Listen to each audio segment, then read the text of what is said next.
Hello everyone. Today we will study about Newton's laws of motion.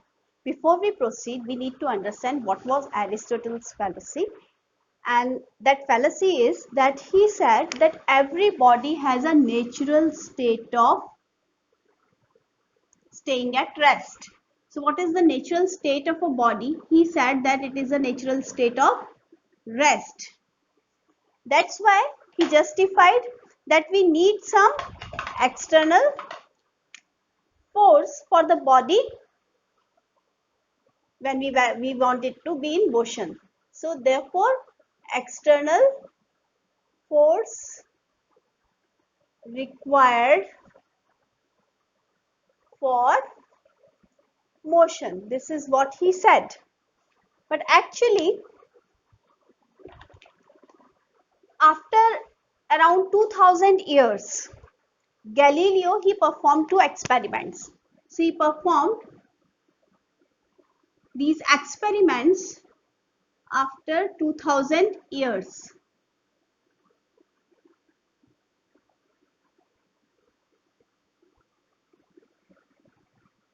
Right? He performed one experiment. He observed that this is an inclined plane.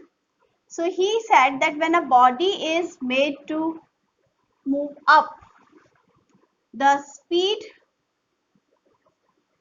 decreases. That means he said that there must be retardation, right? Second, he said that when a body is allowed to move down, he observed that the speed increases. Speed increases when it is allowed to move down. So that's why he said that it's a case of acceleration. So justification which he gave was that in case a body is on a horizontal line and it is moving, then it will continue to move forever without any retardation or acceleration. So he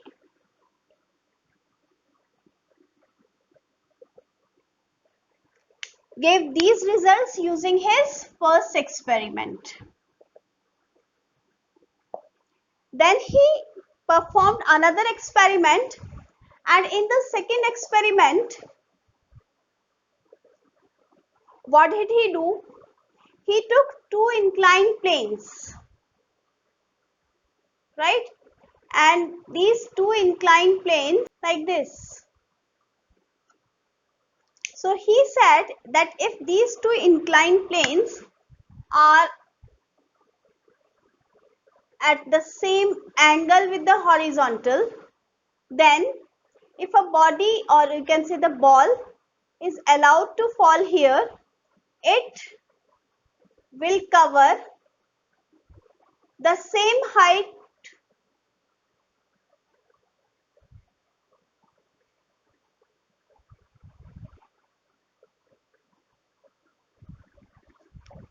on the other side if no friction is there.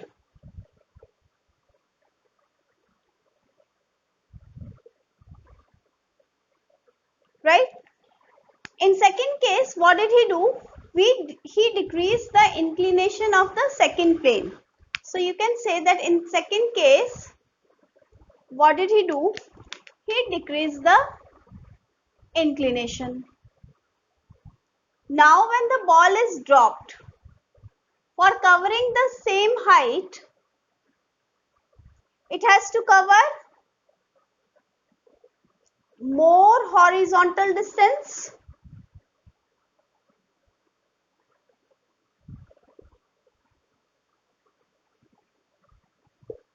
Right? So that means he inferred in third case that if the second plane is made horizontal, then in order to cover the same height, it will have to travel infinite distance for same height. Now in this case he had considered actually that there is no friction.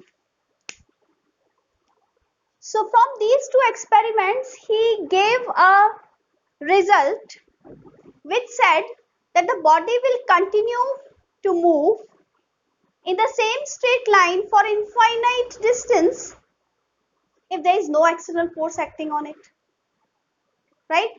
So that means he defined his law of inertia based on these experiments, and that law of inertia says the statement you are familiar with, but initially this law of inertia, or you can say later you will learn that this law of inertia is Newton's first law of motion.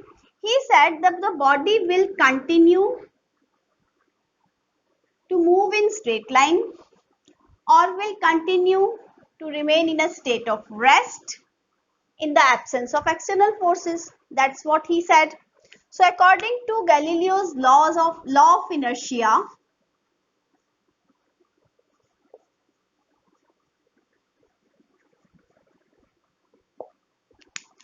the body continues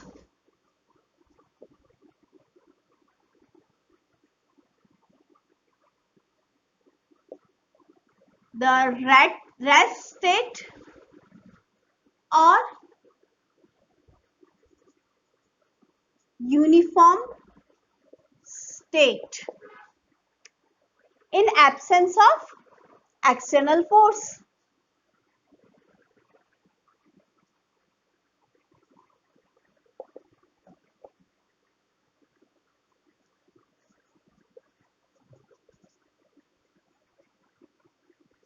So here this law of inertia has this term inertia.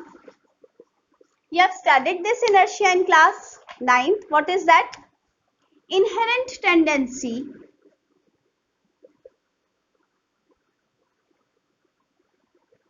of a body to resist any change in its state, and that state may be rest or motion, right? We also know the types of inertia. You have studied in 9th standard that as well. So types of inertia, I'll not take this into detail. You have studied in 9th standard that this is inertia of rest, inertia of motion, inertia of direction. I'll just help you in recalling these concepts from 9th standard.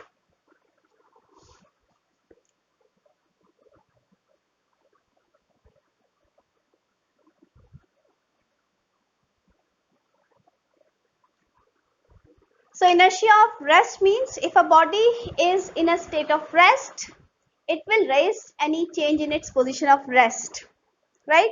So when a bus suddenly starts, so example of first, this is first, this is second, this is third. So I'm talking about inertia of rest. When bus suddenly starts, what happens? It gives a backward jerk, right? Why? Because this is the bus, right? The bus starts, the person sitting inside the bus is in contact with the bus. So his lower portion is in contact with the bus, the upper body, so the lower portion starts moving with the bus, but the upper body wants to stay in rest. So that's why he gets a backward jerk, right? Similarly, we have second example when the bus suddenly stops. What happens? A forward jerk is there, right? So again, let's recall class 9th. So this stops and the person who is inside the bus, the lower portion stops first with the bus. So this upper portion wants to stay in motion, still in motion. So this is inertia of motion.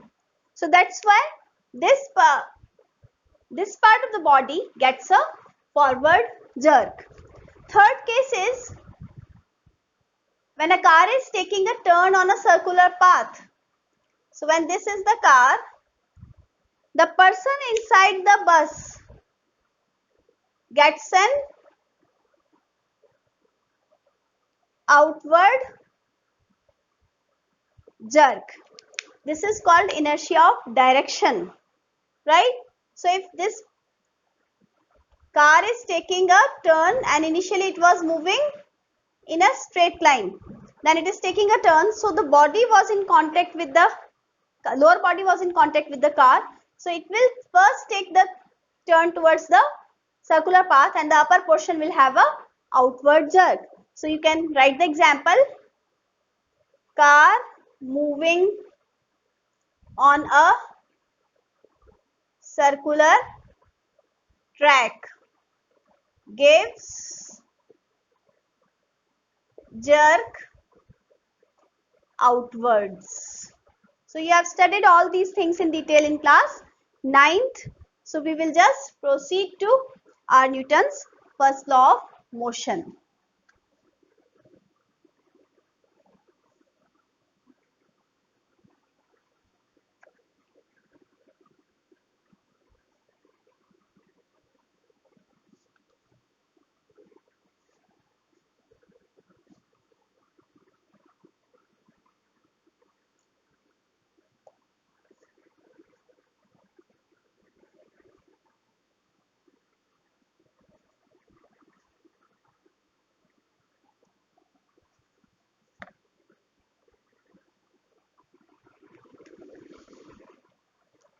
So you are familiar with this Newton's first law of motion. This is Newton's first law of motion. What is that? A body continues to remain in a state of rest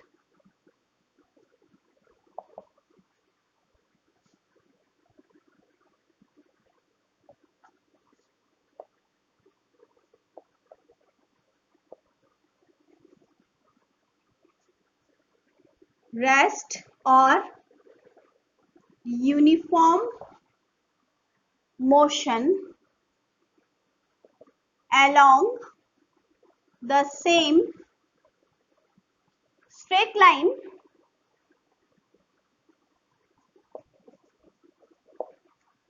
unless and until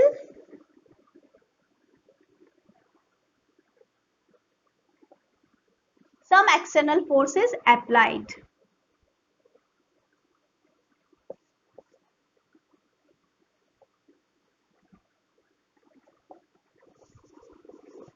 So what does it give? It gives the requirement of the force.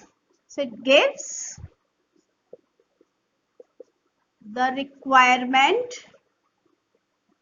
of force for changing the state of a body, right? You know all those examples. So examples is which we have already mentioned with Newton's law of inertia. So that is backward jerk,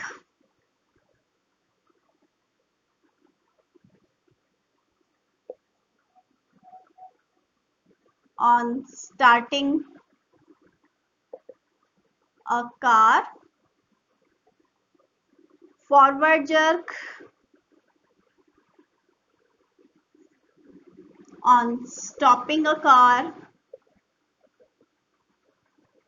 Okay, again wise outward jerk on circular motion of the car, and so on.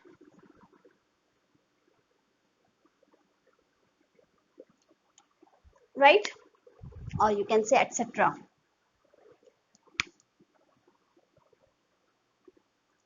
Then we have Newton's second law of motion. Let's take that.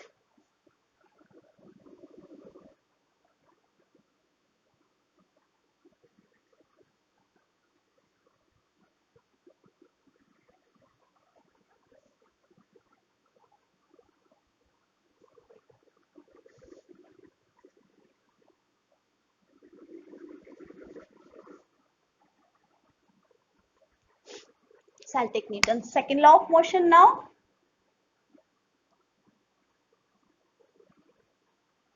What does that state? First law has given the requirement of the force. Now it gives the magnitude of the force. So before we discuss this, we need to understand the concept of momentum, which you already know. So here, before we give the statement, we are just recalling what is momentum. So momentum is, you know the formula, and you know that it is represented by P. The formula is m into v. But what is the meaning of momentum? Momentum is the quantity of motion in a body, right?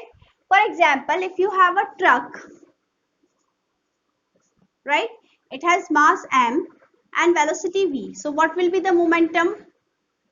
Momentum for the truck will be m into v, right? If you have a cycle, right, and that cycle is having mass m and it is moving with the same velocity, for example, so the momentum of the cycle will be small m into v. Which one is having more momentum? This truck. So you can say that the momentum of the truck is greater than the momentum of the cycle, right? Or you can say that the motion, quantity of motion in the truck is greater than the quantity of motion in the cycle. So that's why truck is difficult to stop. Truck is difficult to stop, right? Here we just need to recall, we have studied inertia. Mass is the measure of inertia. So you can say that the inertia of truck is greater than inertia of the cycle, right? And we know the meaning of inertia also. It is the inherent tendency to oppose any change in its state, right? So this was about momentum.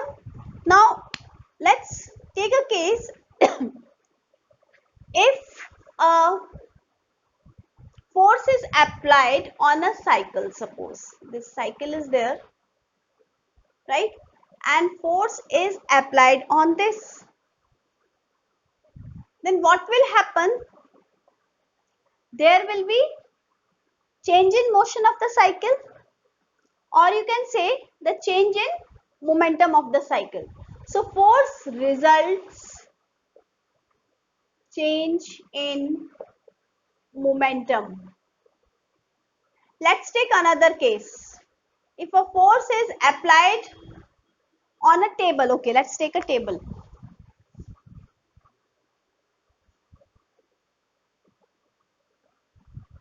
Right? This force is applied on a table, then it results change in momentum, or you can say the change in momentum means change in motion of the table. If more force is there, then obviously there will be more change in momentum. And what is this momentum? This is motion. So you can say that means more change in motion is there. So this gives an idea about the statement of the second law, right? And the second law says that the rate of change of momentum is proportional to the applied force, right? So I'm rubbing the board now. We'll write down this technically.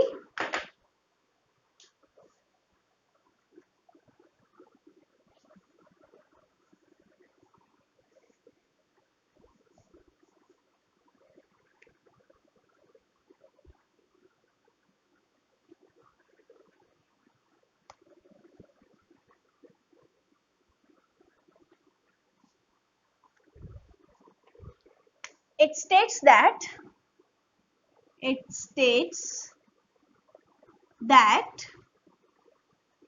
the rate of change of momentum is directly proportional to the applied force. We know that the momentum is represented by P. So rate of change of momentum is represented by, it is with respect to time, na, rate of change of momentum. So I can say that dP by dt is proportional to force, or in other form we can write it this upon this.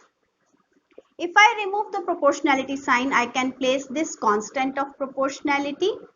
Now with proper selection of units, if this constant is 1, then F is equal to dP upon dt. This is our first form of the second law of motion, Newton's second law of motion, right?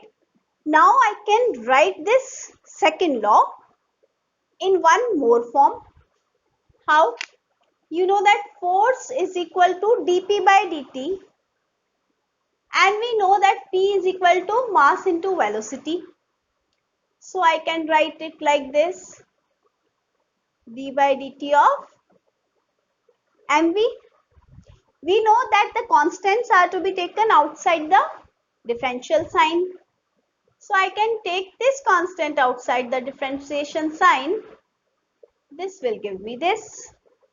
What is this dv by dt? This is rate of change of velocity. So I can say that this is mass into acceleration. Why?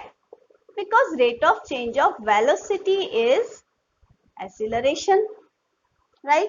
So this gives me another form of Newton's second law. What is an important result here? The first law of motion gave the requirement of the force, and the second law gives the magnitude of force. So this is first formula. This is the second formula. Is this much clear? If this is clear, we can discuss about impulse, and rest of the things we'll discuss in the next video. Okay. So from here, let me rub this first.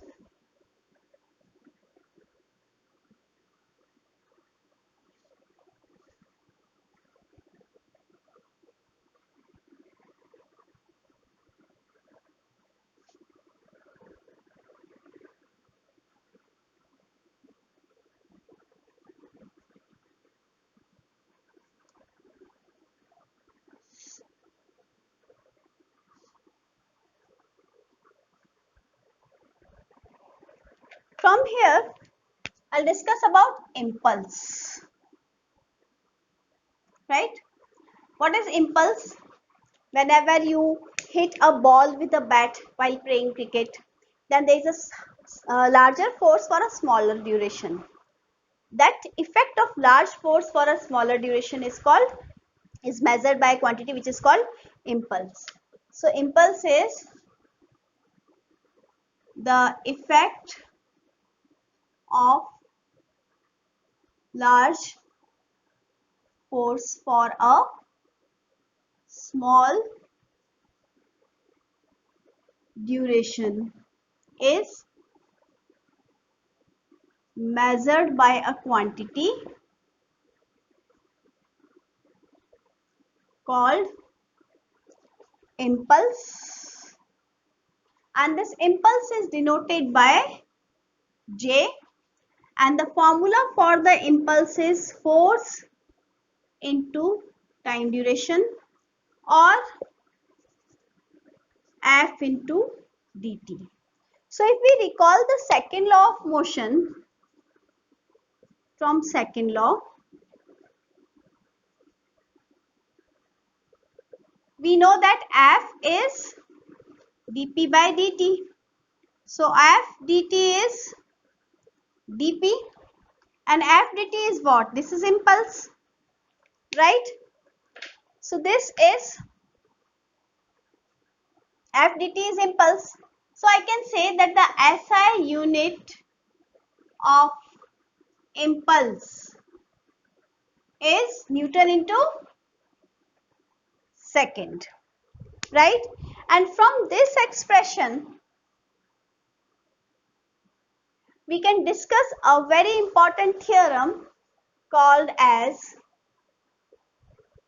impulse momentum theorem. And what is that? As given in this expression, impulse momentum theorem states that the change in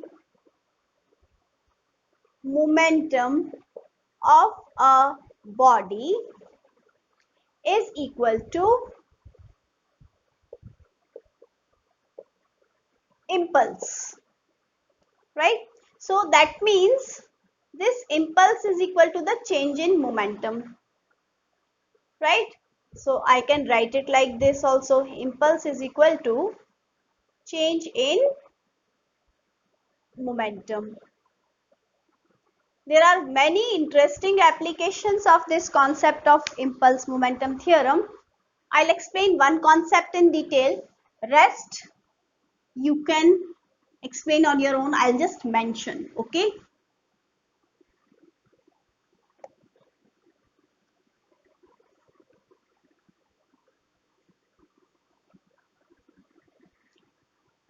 So let's take a case of a cricketer taking a catch. So I'm taking example 1, or you can say the applications of impulse momentum theorem. From here you can recall that a cricketer lowers his hands to take a catch. Now let's say, for example, this is the cricketer, right? He lowers his hands to take the catch.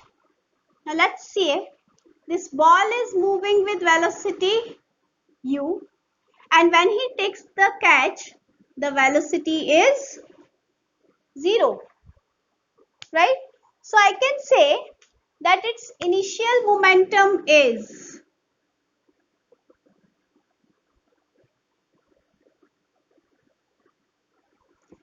if m is the mass of the ball, mu, and what will be the final momentum? This is the m into v, that is m into 0, that means 0.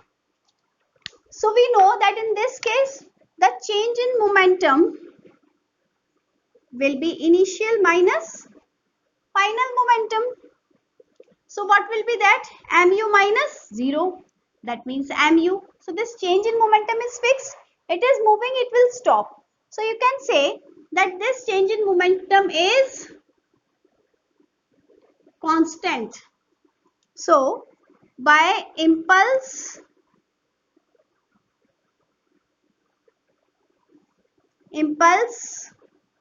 momentum theorem, J is equal to dp. Yeah. So if right side is constant, then left side must also be constant.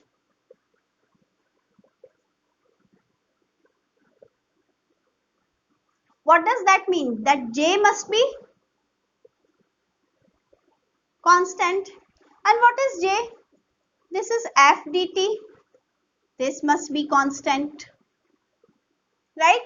Now here to understand this application, we need to take an example.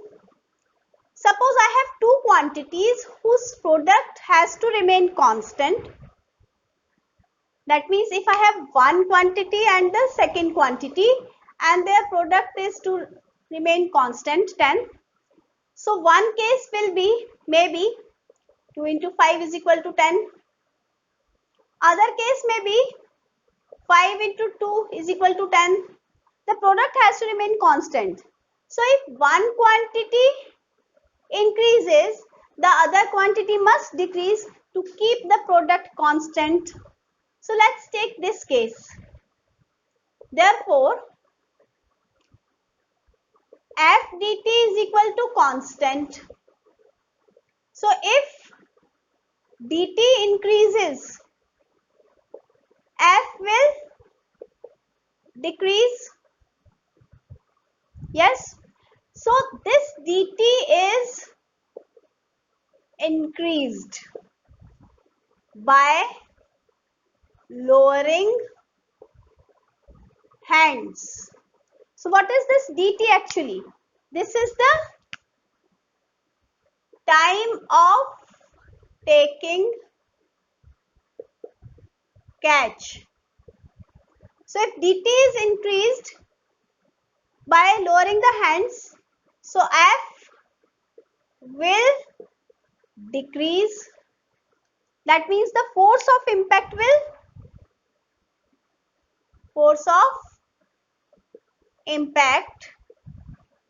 will decrease.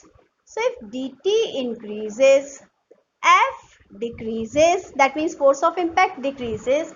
So chance of injury decreases.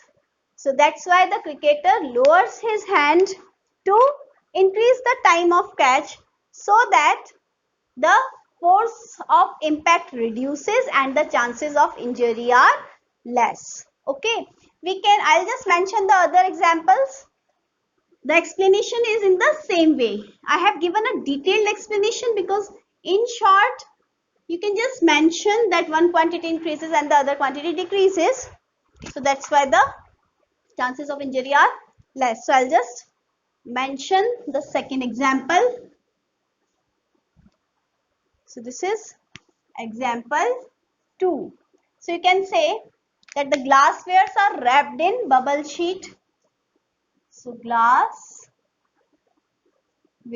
are wrapped in straw or thermocol or bubble sheet to protect from breaking.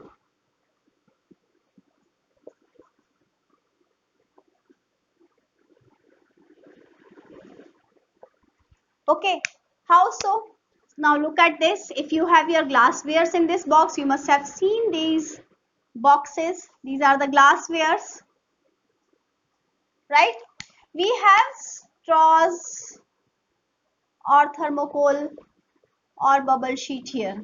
So what do the straws do? Straws or thermocol or bubble sheet? It increases time of impact.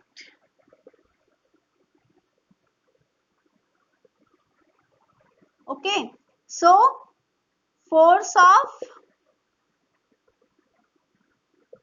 impact decreases. That means dt increases, F decreases.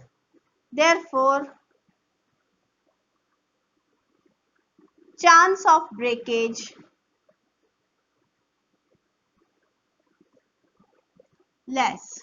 Similarly, you can take the example of shock absorbers in your automobiles, right?